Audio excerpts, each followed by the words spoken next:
What's going on? It's Channon, fully loaded CEO. We ended up at Tilt. Shout out to 99 Wayne.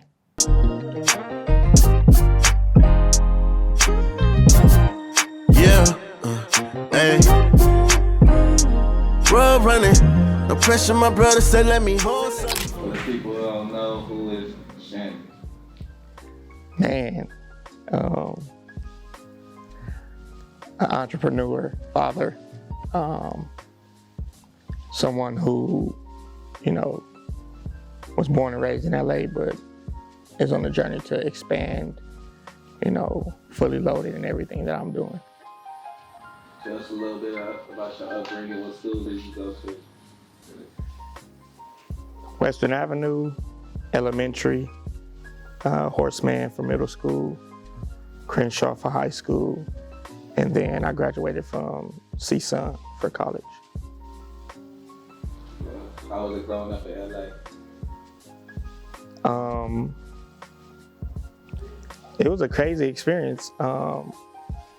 Many people don't know this, but I was adopted by my great aunt.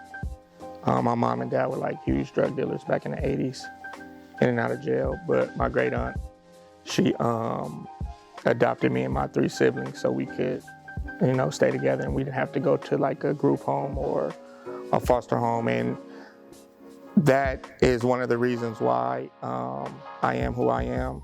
She took us in, and then just, she was the mother and the father figure in our lives. And going to these different schools that I went to allowed me to, meet a crazy amount of people. And then also just gave me the confidence to hustle and become a successful entrepreneur. What is the inspiration behind Fully Loaded? I get this question a lot, and sometimes I don't know how to start the answer, but just plain and simple, one day I wanted to brand myself, and it was right before the pandemic. And I literally took my tax money and created a brand. And the inspiration behind it was literally just trying to share my experiences through fashion. So everything that I've been through as a kid, as a young teen, and now as an adult, I try to share that through my fashion. Before you got into fashion, what was you doing before that? Hooping and gambling. I'm a well-known gambler. Well, I used to be. I'm not no more. My gamble now is investing in my business and seeing a return on that. But hooping was like, my everything growing up. And then when I found out like I wasn't going to league, as I'm sure we all did, I had to find another alternative. So let's touch on that gambling though. So I heard about you gambling too. I don't know you, but know you like that. But what was your choice of game? Who was some dudes that was in those games? Like, you could say their names, like dudes from the city. Man, first I started, like I said previously, my mom and dad were like big drug dealers. So my mom had a dope house when I was like 7 or 8. And I have a brother who's older than me.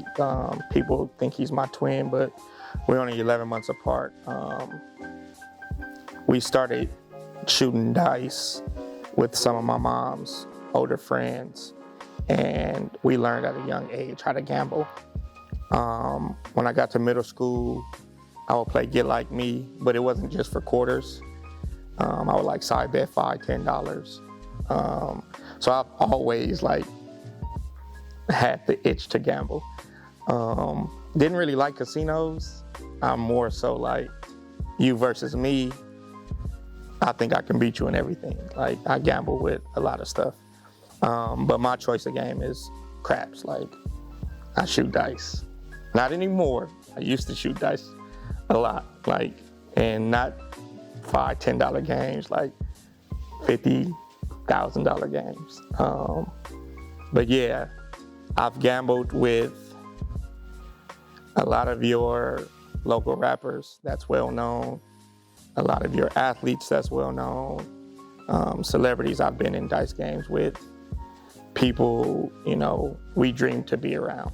I'm not gonna say any names, but yeah, I've been in some crazy environments. Okay, so what are some of the struggles that you're facing right now with building your brand? You just you gotta open a new location, right? Yes, our first flagship store, 4108 South Crenshaw Boulevard, Friday through Sunday, 12 p.m. to 7 p.m. Pull up. What are some of your struggles you have to face? Like, what are the steps from the beginning, from probably selling out your trunk to opening up a store? I think the biggest struggle for me is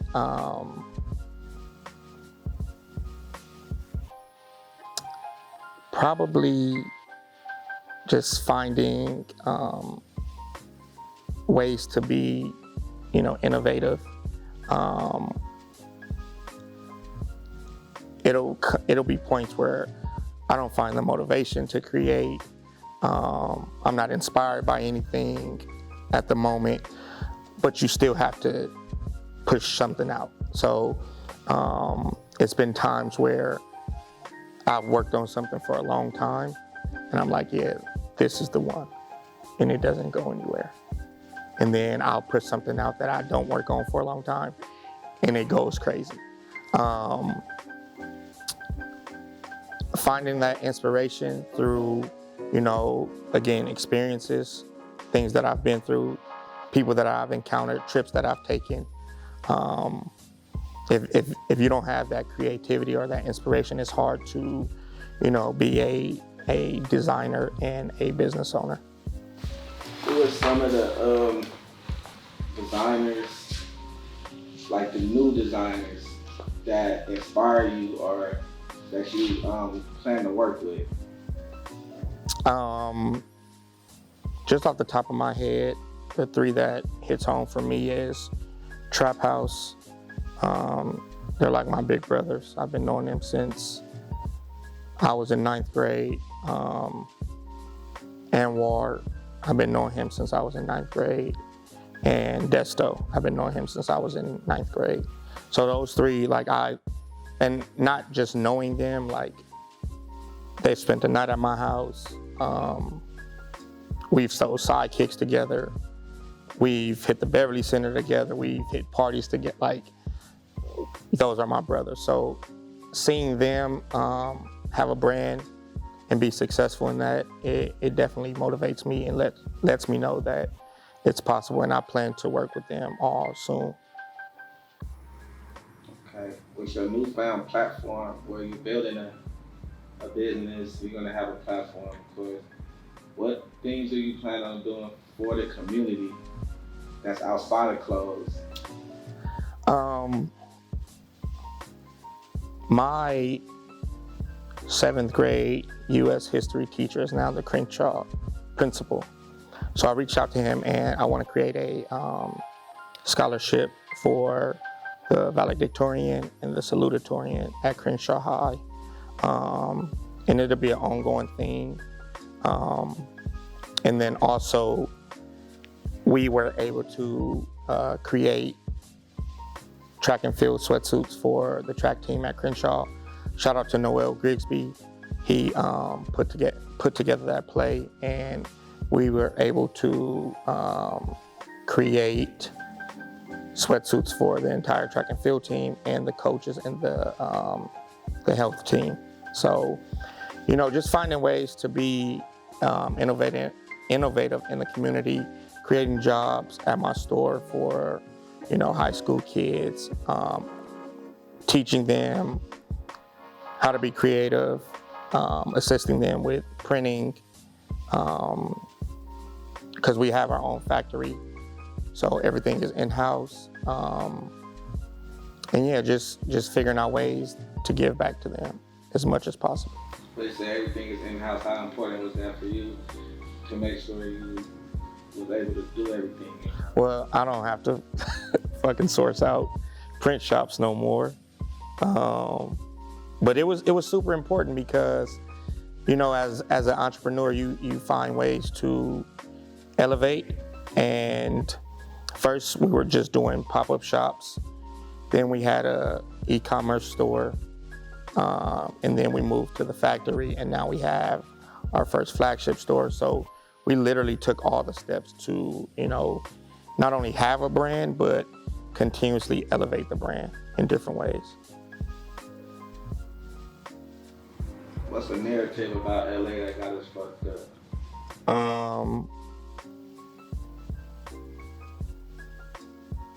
That people don't support each other, and I think that's untrue. If you got dope shit, people gonna fuck with it. If you don't got dope shit, then people more than likely not gonna fuck with it. So, as a business owner, I've been on both sides. Again, I've dropped shit and I was like, yeah, that's gonna be it. And it turned out to be nothing. And then it's been things where I was like, you know, I don't know if we should drop this. And then it turned out to be something amazing. And that's a shout out to my team too. In the beginning, it was literally just like, I had the hustler mentality.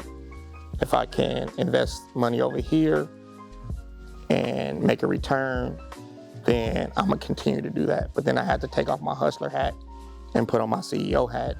And now we have a business consultant, a business lawyer, and we're continuously building our team just so we can, you know, have all of our T's crossed and our I's dotted.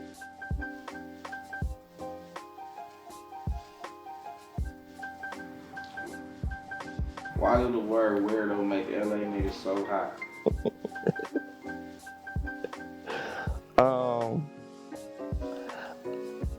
It's crazy because if a nigga call me a bitch, I'm probably like whatever. If a nigga call me a weirdo, we probably gonna have to move some furniture. I don't know. And we all got homies, and like I feel like the bitch word is thrown out amongst our friend group frequently. But if a nigga call you a weirdo, it's like you not only disrespecting me, you disrespecting my character and everything I stand for. And it's like, especially if I didn't do no weirdo shit, like I take that personal for sure. East side girls or west side girls? Okay. It depends on if you want a slut or a wife. If you want a wife, west side. If you want somebody that's gonna, go to the east side. Anything east of the 110, when you start hitting Broadway and Main and San Pedro, you know. I'm just saying, you catch a girl from Locke, she gonna be different from a girl from Hamilton, I promise you, so. Diamonds or gold? Am I wearing it or am I investing? Whatever way you look at it. Gold. I have diamond earrings, but I don't really care for them. Streetwear design? Streetwear for sure. I got hella designer shit that I don't even think about putting on, like ever, bro. Like I've given out designer clothes before I've given out my streetwear. And the quality is there, but it's like, do I want to support that brand and what they stand for? Probably not. So, you know, and I'm an entrepreneur in the streetwear industry, so I'm definitely going to lean towards streetwear.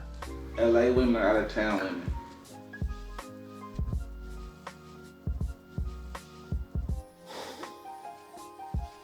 LA.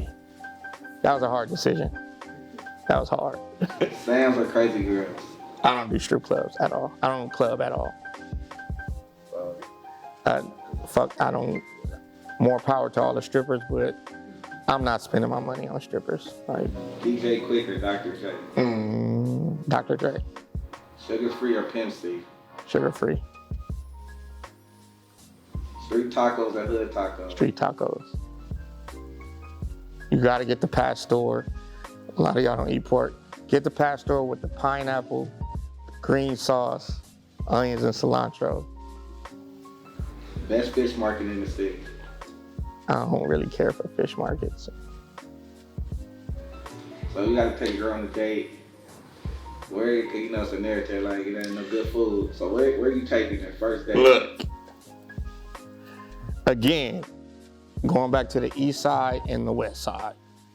East side, you don't even have to take her out, honestly. Be in the car, chill.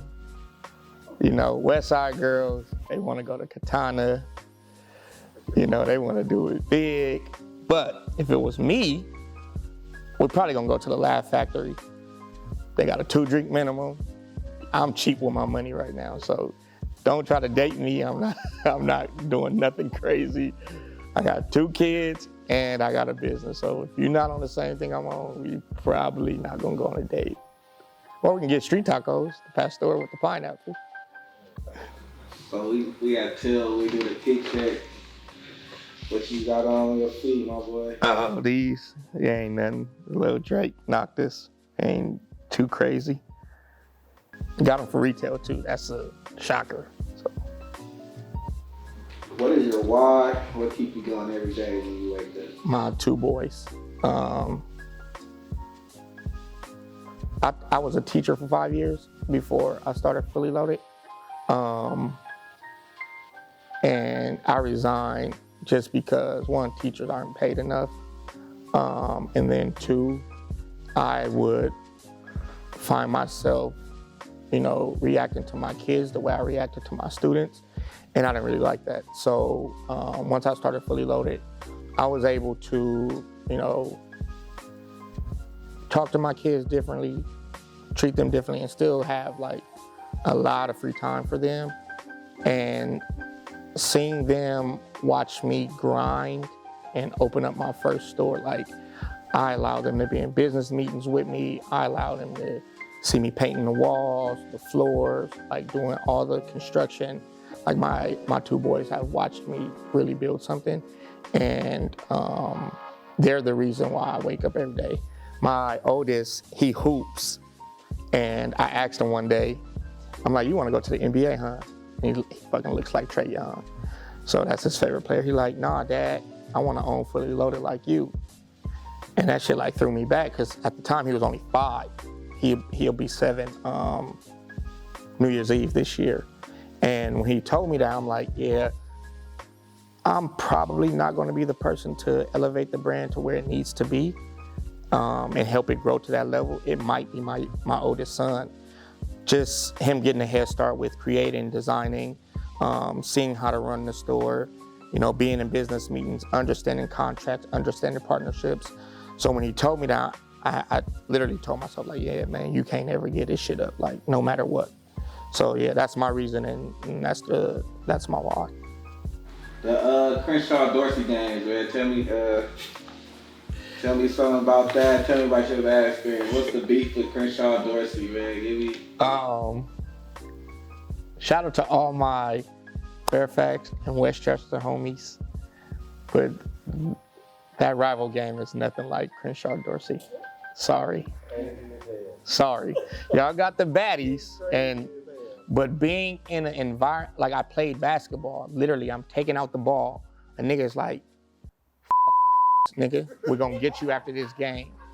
And it's like, bro, I'm hooping, what are you, like, when you gotta play under that environment, it's different. So before Dorsey got their new gym, literally like, it's only 2 bleachers on each side, so niggas are literally right behind you. They can push you, spit on you, whatever.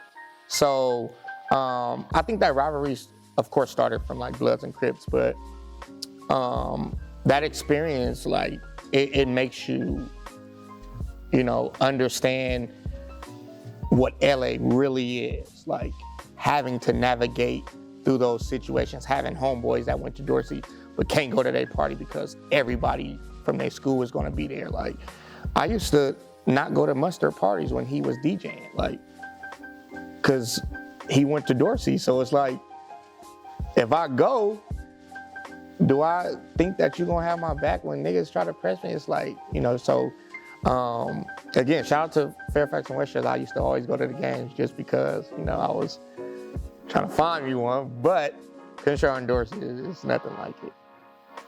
Alright, so the show is 99 Wayne inspired by Lil Wayne. Has Lil Wayne inspired you in any way, shape, or form? Whether it's mastering craft or just loving the music or anything? Absolutely. I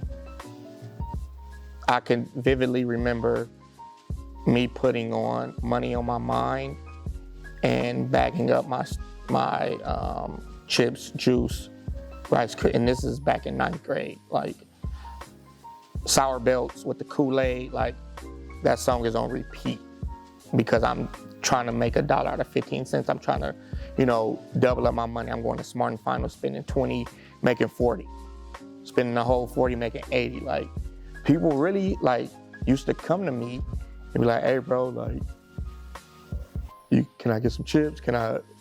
And I'm the type of person, I'm always gonna give a bargain deal. Like, you buy $2 worth of stuff, I'm gonna give you an airhead for free, just to make you keep coming back. But yeah, Lil Wayne, huge inspiration, I think, to everyone. His music touches home. You can always find, motivation in his songs, his lyrics. Mixtape Wayne is crazy. And it's not too many rappers that I can throw on and be like, I'm gonna listen to this album all the way through. Wayne, Nip, I fuck with Lauryn Hill, Miseducation of Lauryn Hill. That's a dope ass album. And not too many others. I'm gonna really just listen to the whole album. What's good, y'all? It's Channon, the fully loaded CEO. We ended up at Tilt. Shout out to 99 Wayne.